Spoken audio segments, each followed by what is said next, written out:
Hey guys, welcome back to some more AFK Arena. Today we're back over on the YouTube account. A little bit late on this one, guys, but we're going to go ahead and we're going to go through the Bountiful Trials of Tamrus. Now, it is a he, guys, but we want to go through here. We want to make sure we get our loot out of here, make sure we're getting those elite stones, so possibly we could get some additional heroes in here, guys. Now, we're going to start just like we normally do.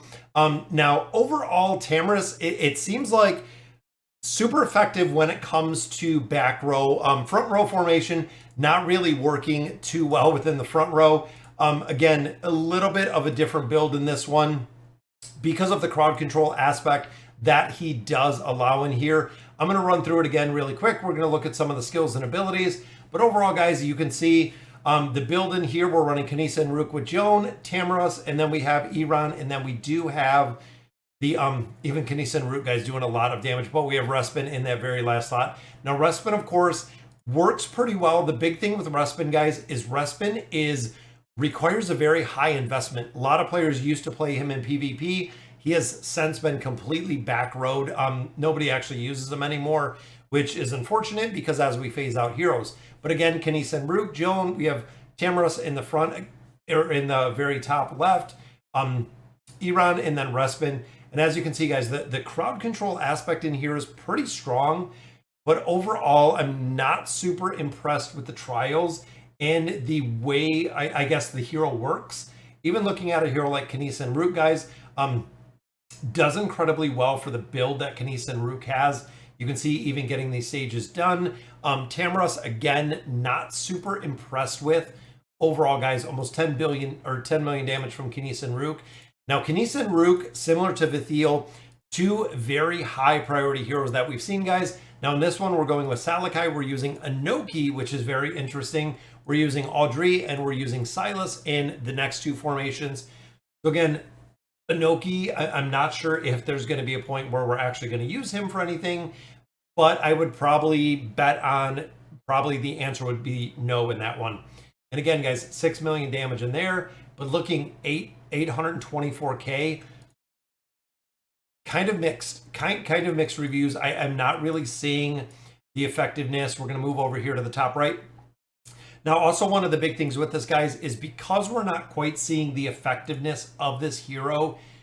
Wilder Tower, of course, I'm assuming it's going to be built. Cursed Realm, just because of the possible buffs in here, could find a place within the Cursed Realm. But short of that, I'm thinking there's not going to be a ton of different places that this hero is going to be utilized, which in my opinion, guys, is very, very well received because it is a hero that we don't have to build out, a hero that we're not really focusing on. Even here, 1.86, almost 6 million there from Audrey. But again, it provides some of the crowd control, but doesn't have their survivability aspect. Now, similar to the ones we just seen, guys, this one is going to run Arthur, and then it's going to run Vithiel. Now, Vithiel, of course, guys, super important. Palmer, another hero, super important. Same with Merlin, guys. Arthur, unfortunately, has been kind of phased out, but Vithiel is the new Chad. Does incredibly well, guys, with the buffs, with the damage. All around, I am probably impressed with Vithiel more than any other hero that we've seen as of recently. Short of the Awakened heroes, guys, he does incredibly well, and he also buffs the entire team. 2.88, 3.85 million there. And of course, we're getting double buffs up on Tamrus because we have Palmer, and we're running Vithiel within the same formation. So the final one, again, running this exact same formation, going to provide the crowd control. Vithiel, of course, going to give out some buffs, got some mitigation back here for Merlin. Burning through the teams super, super fast, guys. It is pretty impressive with how strong they burn through here. Even there, 3.83, 2.45 million. So overall, guys, very easy with those Arena of Trials. As we continue to go through here, make sure you also do the guild trials, guys. Now, if you're in a guild like mine, we will actually complete the guild trials. When the second level comes out, or when the level deficiency comes out, it is going to yield you additional diamonds, which means you can make some pretty good diamonds in there.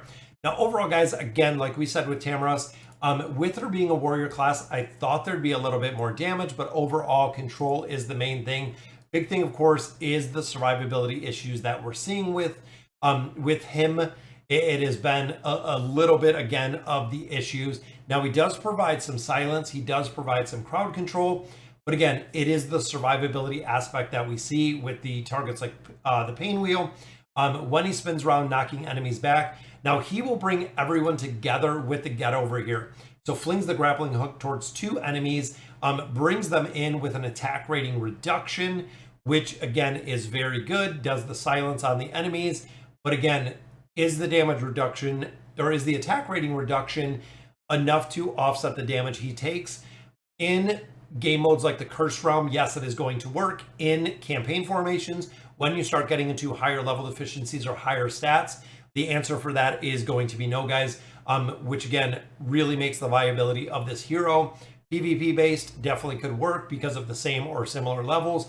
Also looking on the side of the Twisted Realm and the Cursed Realm, again, could possibly work again because of the PvP aspect in there. Now, Earthbreak, of course, this is the big one, guys, right off of the beginning when you start building up. I believe it's the signature item. He will actually do this right off the beginning, or level 4 right there. Uses it at the start of battle, so he will actually leap in. Anyone who is not in that dense area of population, the Get Over Here ability will actually pull them in, grouping everyone together, which makes me think, you know, having a hero possibly like Ulna in here, having Brutus in here, a couple other heroes to increase the survivability of Tamrus is going to make a very big difference. And then, of course, the Infection Enthusiasm. The plus 30 engraving on here, when he deals damage to a target, they lose health. Now, the big thing, of course, stacking up to the 20% of attack rating. This effect can trigger once every 3 seconds. So over time, you can see this being a very strong hero if you have the time to scale, which again, Cursed Realm, Twisted Realm modes, you're going to have the time for these heroes to scale because most of the battles do go for a full minute 30, which makes it very easy. In addition, when you start getting into some of the other game modes, you know, getting the magic suppression down, getting the dodge down will make a big difference again in the damage that we're putting out with these heroes. Then you couple it with the signature item. This is the Get Over Here ability. Also the Enthusiasm. Immediately receives 5 stacks of the Enthusiasm, but now it goes to 10 plus 30 signature item. Absolutely. Then, of course, guys, the furniture. Really dealing with the issues of the survivability, but the 9 of 9 furniture on here, each stack of that Enthusiasm, Tamrus has the increased attack rating of all heroes. Again, going back to the Twisted Realm, going back to the Cursed Realm, this all hero buff is going to stack with other heroes, similar to what we've seen with Vathiel. Vathiel has an attack rating buff. Tamrus, he has an attack rating buff, which means we're going to be able to actually amplify the damage that we're seeing in these formations while providing a little bit of crowd control. So, all right, guys, so that'll do it for our video for today for the Arena of Trials. Let me know in the comments what you guys think of the new hero. And as always, thank you guys for watching.